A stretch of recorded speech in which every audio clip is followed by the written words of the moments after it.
बोलो सर्वशक्तिमान परमेश्वर, आपके सब कामों को ग्रहण करने के लिए मैं तैयार हूं। जो कुछ पवित्र आत्मा यहां पे करे, उन सब कामों को ग्रहण करने के लिए मैं तैयार हूं। मैं अपने दिल को आपके लिए खोलता हूं, ग्रहण करने योग्य बनाता हूं। आज आपकी मर्जी मेरी जिंदगी में पूरी हो। मैं वायदा करता हूं, सब कामों के लिए सारी इज्जत जलाल, सारी महिमा मैं आपके नाम को देता हूं, प्रभु यीशु मसीह के सामर्थी नाम में।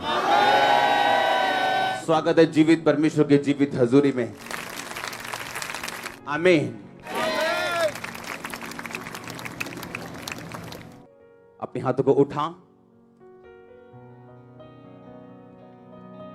बोलो यीशु मसीह का लहू मुझे आजाद करे, पाप की ताकत से,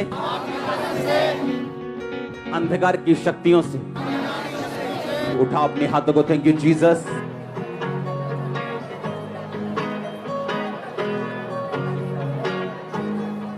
तारीफ करो सब जन, सब जन। आमीन। स्वागत है जीवित परमेश्वर के जीवित हजूरी में। हालेलुया। बैठ जाओ अपने शरीर में। तारीफ करो इस टेस्टिमनी के लिए। आमीन। अपने हाथों को उठाओ, बोलो जितना वचन आज मैं सुनूं 100 गुना फलों को लेके आऊं। अंधकार की शक्तियां इन वचनों को चुरा ना सके जो मैं सुनूं। मांगो अपने हाथों को उठा के।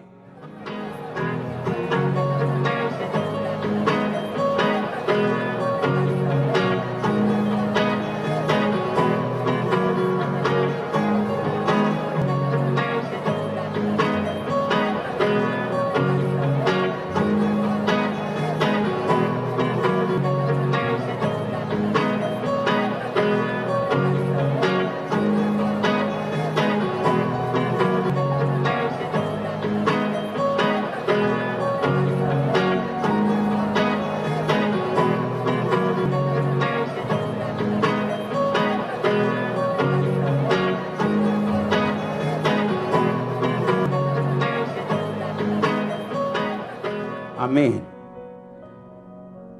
दूसरा शमूएल 8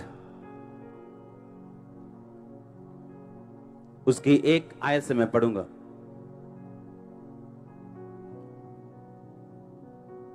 पुराने नियम में दूसरा शमूएल उसकी 8 अध्याय उसकी एक आयत। अपने पड़ोसी को बोलो ध्यान से सुन, क्योंकि सुनना विश्वास को पैदा करता है, और अगर विश्वास पूरा हो तो तू कुछ भी कर सकता है। आमीन। उसमें लिखा है, इसके बाद दाऊद ने पलिश्तियों को जीतकर अपने अधीन कर लिया, और दाऊद ने पलिश्तियों की राजधानी की प्रभुता उनके हाथ से छीन ली। फिर उसने मुआबियों को भी जीता और इनको भूमि पर लेटाकर डोरी से मापा। तब 2 डोरी के लोगों को मापकर घात किया और डोरी भर के लोगों को जीवित छोड़ा। तब मुआबी दाऊद के अधीन होकर भेंट ले आने लगे। तीसरी आयत में लिखा, फिर जब सोबा का राजा रहोब का पुत्र हद्देजर महानद के पास अपना राज्य ज्यों का त्यों करने को जा रहा था, तो दाऊद ने उसको जीत लिया। तब दाऊद ने उससे 1700 सवार 20,000 प्यादे छीन लिए। सब रथ वाले घोड़ों के घुटनों के पीछे की नस कटवाई, परंतु 100 रथ के लिए घोड़े बचा रखे। जब दमिश्क के अरामी सोबा के राजा हद्देजर की सहायता करने को आए, तब दाऊद ने अरामियों के 22,000 पुरुष मार दिए। तब दाऊद ने दमिश्क के अराम के सिपाहियों की चौकियां बिठाई। इस प्रकार अरामी दाऊद के अधीन होकर भेंट ले आने लगे। जहां जहां दाऊद जाता था, वहां वहां यहोवा उसको जयवंत करता था। हद्देजर के कर्मचारियों के पास सोने की जो ढालें थी, उन्हें दाऊद ने लेकर यरूशलेम में आया, और बेत और बरोते नामक हद्देजर के नगरों से दाऊद राजा बहुत सा पीतल ले आया। जब हमात के राजा तोई ने सुना कि दाऊद ने हददेजेर की समस्त सेना को जीत लिया है, तब तोई ने योराम नामक अपने पुत्र को दाऊद राजा के पास उसका कुशल क्षेम पूछने और उसे इसलिए बधाई देने को भेजा क्योंकि उसने हददेजेर से लड़कर उसको जीत लिया था। हददेजेर तोई से लड़ा करता था। योराम सोना, चांदी और पीतल के पात्र लिए हुए आया। सब बोलो आमीन। 11 आयत में लिखा, इनको दाऊद राजा ने यहोवा के लिए पवित्र करके रखा और वैसे ही जीती हुई सब जातियों के सोने चांदी से भी किया, अर्थात अरामियों, मुआबियों, अमोनियों, पलिश्तियों, अमालोकियों के सोने चांदी को और रहोब के पुत्र सोबा के राजा हददेजेर की लूट को भी रखा। तब दाऊद लोन वाली तराई में 18,000 अरामियों को मारकर लौट आया और उसका नाम बड़ा हो गया। सब बोलो आमीन। 15 आयत में लिखा, दाऊद तो समस्त इज़राइल पर राज्य करता था और दाऊद अपनी समस्त प्रजा के साथ न्याय और धर्म के काम करता था। सब बोलो आमीन। अपनी बाइबल को उठाओ, बोलो जितना वचन मैंने पढ़ा मैं इसको समझूं और 100 गुना फलों को लेके आ सकूं। मांगो अपने हाथों को उठा।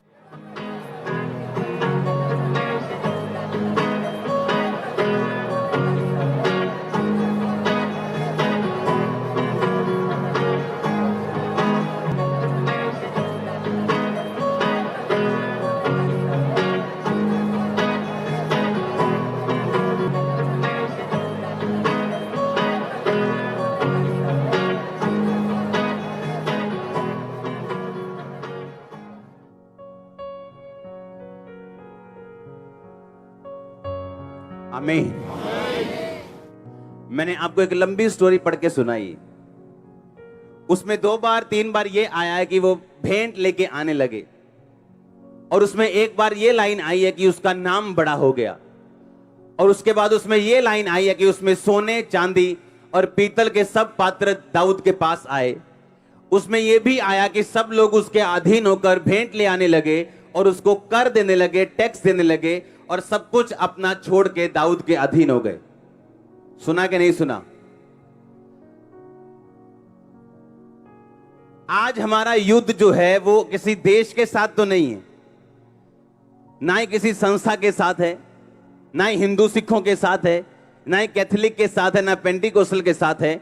पुराने टाइम में जब युद्ध होते थे तो लोगों के साथ होते थे, देशों के साथ होते थे, क्योंकि ये परमेश्वर की बुलाहट थी उनकी जिंदगी में।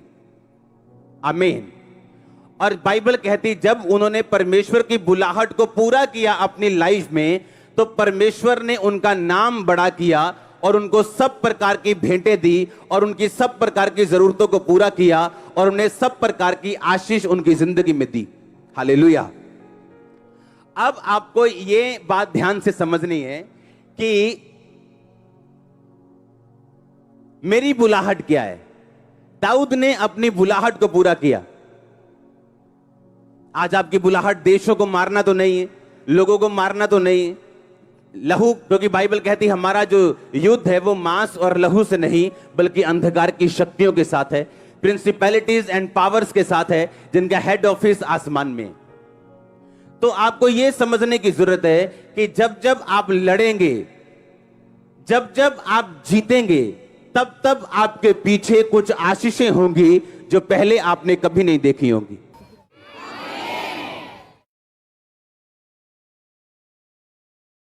हालेलुया। कितने मेरी बात को समझ रहे हैं? आपको यह बात ध्यान से समझनी, आप युद्ध में हो। हालेलुया। आप किस में हो?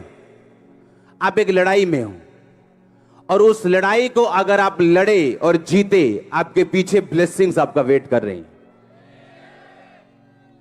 वो ब्लेसिंग आपकी फैमिली की साल्वेशन है, वो ब्लेसिंग आपके पति का शराब छोड़ना है, वो ब्लेसिंग आपके फैमिली का बपतिस्मा है, वो ब्लेसिंग आपकी फाइनेंशियली है, वो ब्लेसिंग आपकी हीलिंग है, वो आपकी जीत है, आपकी विक्ट्री है। वो सब प्रकार की ब्लेसिंग्स जो परमेश्वर ने आपको देनी है आपके लड़ने और जीतने पर निर्भर करती हैं। बहुत सारे लोग हैं जो अपनी लड़ाई को अच्छी तरह से लड़ नहीं रहे, बहुत सारे ऐसे लोग हैं जो अपनी लड़ाई को नहीं लड़ते और ना ही वो जीतते हैं और ना ही वो आशीषों को ले पाते हैं जो परमेश्वर उनको देना चाहते हैं।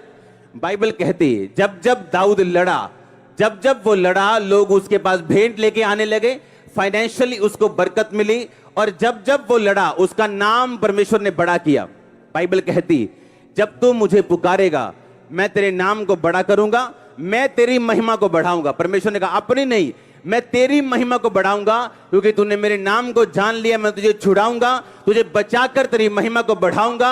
अगर तू मेरे छाए हुए स्थान के ऊपर बैठा रहे, जो स्थान मैंने तुम्हें दिया, एक विश्वासी होने का, एक पास्टर होने का, एक बिलीवर होने का, उस स्थान पे अगर तू खड़ा रहे और अड़ा रहे और लड़ता रहे, तो मैं ये सब आशीषें तुझे दूंगा।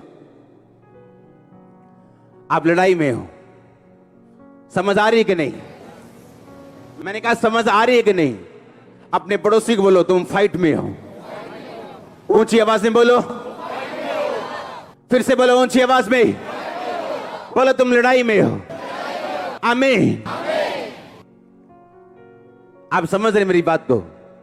दाऊद जब जब लड़ा उसे आशीष मिली। अब प्रॉब्लम ये है, आपका युद्ध जो है वो शैतान के साथ है, अंधकार की शक्तियों के साथ है, हां या ना? अब उस युद्ध में जीतने के लिए आपको पहली चीज जो चाहिए वो है पाप के ऊपर फतेह पाना।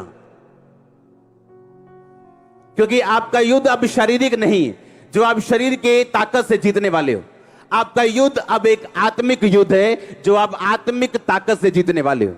और जब तक पाप की ताकत आप पे भारी रहेगी, आप उस युद्ध को नहीं जीत पाओगे। बाइबल कहती जो मैं करना चाहता हूं वो नहीं कर पा रहा हूं, जो नहीं करना चाहता हूं वो कर रहा हूं। बोलो ये पाप की ताकत है। हां, समझ आ रही है कि नहीं? मैंने कहा समझ आ रही है कि नहीं? ये कौन सी ताकत है? ये पाप की ताकत। उसने कहा जो मैं करना चाहता हूं वो मैं नहीं कर पा रहा हूं, जो मैं नहीं करना चाहता वही कर रहा हूं। इसका मतलब शैतान जानता है कि अगर उसने आपको युद्ध लड़ने दिया और जीतने दिया, उसकी ग्रिप आपसे छूटेगी। उसके सिम्टम्स, उसके दी हुई सारे बोरिया बिस्तरे जो आपको दिए हैं, जब आते हैं ना, जब रिश्तेदार आते हैं तो सामान लेके आते हैं, साथ कपड़े लेके आते कि नहीं आते? जब शैतान आता है वो बीमारियां लेके आता है, कलेश लेके आता है, असंतुष्टि लेके आता है। और जब ये जाता है अपने बोरिया बिस्तरा बांध के साथ लेके जाता है। लेकिन ये जाता कैसे, ये सोचने वाली बात है। बाइबल कहती है जब जब दाऊद लड़ा या कोई भी परमेश्वर का दास लड़ा पुराने नियम में, तो उसको आशीष मिली।